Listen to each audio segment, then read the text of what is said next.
আসসালামু আলাইকুম সবাইকে। নাম্বার থেকে কল আসতেছে, উপরে লেখা হচ্ছে দাড়িপাল্লা মার্কায় বুট, দাড়িপাল্লায় বুট দিন দিয়ে ভিতরে আপনার বলতেছে যে আমি অমুক বলতেছি ধানের শীষে বুট দিন।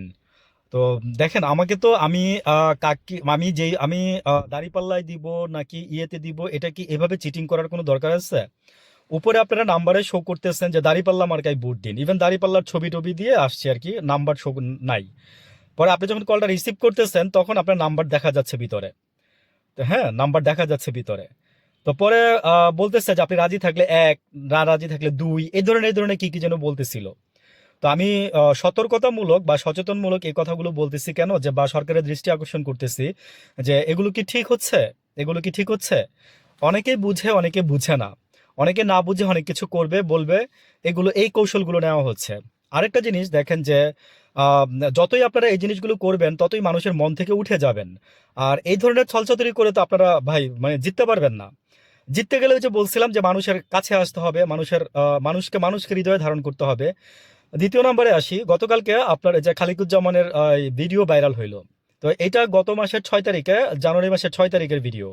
তো সেই ভিডিওতে আপনার সেনাবাহিনী থেকে সেনাবাহিনীর ভিতরের কেউ থেকে বা হোয়াট এভার বিভিন্ন খবরে বরাত দিয়ে আসছে যে জুলকারনাইন সাহেবের আপনার এই অনুসন্ধানী সাংবাদিক, ওনার ফেসবুকে ফার্স্টে পোস্ট করা হয়েছে। তো আমি বলছিলাম যে টিভি মিডিয়াতে চলে আসছে, আমিও গতকালকে ভাই কথা বলছিলাম এটা নিয়ে।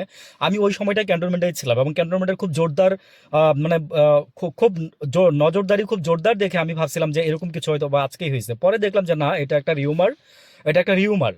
তো আমি সরি ফর দ্যাট, আমি এখানে রেকটিফিকেশন করে নিচ্ছি নিজেকে, যে আমিও বলছিলাম যে আমি খারাপ কিছু বলি না, বলছি যে ওনাকে গানম্যানে ঢুকতে দেয় না আর কি। তো এটা হচ্ছে গত মাসের, আই মিন আপনার জানুয়ারি মাসের 6 তারিখের ঘটনা ছিল।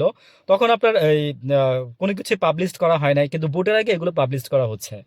3 নাম্বার, 1 তারিখ যে ব্যক্তিগত বিষয়, হ্যাঁ আমি এটাই বলবো যে মানুষের কিছু ব্যক্তিগত বিষয় থাকে, ওইগুলো নিয়ে আপনারা নির্বাচনের আগে প্রচারণা করতেছেন, এতদিন ধরে আপনারা প্রচারণা করেন নাই। এই যে যেমন খালিকুজ্জামানের এই ঘটনা নিয়ে আজকে বলতেছে যে মানে নিন্দার ঝড় বইতেছে, যে উনি 1 মাস আগে বলছে, অথচ সেটা রফা দফা তখনই হয়ে গেছে। সেনাবাহিনীর কাছে আবার উনি মার্সি চাইছে বা বলছে যে আমার ভুল হয়ে গেছে, মানে হাদির খুনির পরে আমরা আসলে খুব ইয়াতে ছিলাম, ফ্রাস্ট্রেশনে ছিলাম, দ্যাটস ওয়াই উনি এরকম বলে ফেলছে সেনাবাহিনীকে। আরেকটা বিষয় আমি পাশাপাশি বলি যে জামাতের আইডি হ্যাক হয়েছে।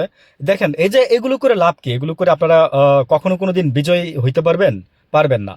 তো যদি আপনাদের শুভ বুদ্ধি উদয় হয় ভালো, আর না হলে তো কিছু করার নাই। ভালো থাকবেন, আসসালামু আলাইকুম।